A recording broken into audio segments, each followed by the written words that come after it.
napadpad. Sa'yo pa rin ako babalik, giliw sa halimuyak ng iyong paboritong sampagita. La la la la la, sa halimuyak ng iyong paboritong sampagita.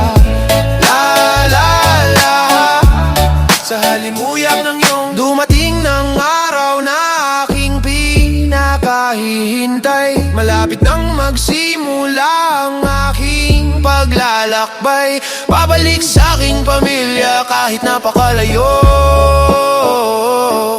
mula sa lugar na para kumikay dinayo.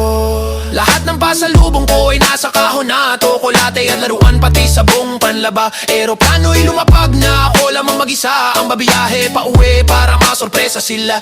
Kaso nang sumakay ako ng taxi ay para bang tila iba ang tingin sa'kin ng mama na sa manibela, malayo akong dinala. Nung tanungin ko, teka muna pare, ay bigla na lamang siyang natawa. Nag-iba't aking kaba, teka bakit may pumasok pa na dalawa?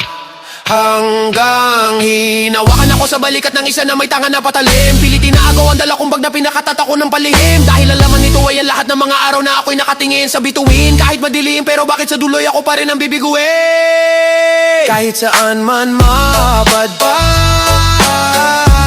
sa'yo pa rin ako babalik, babalik, babalik.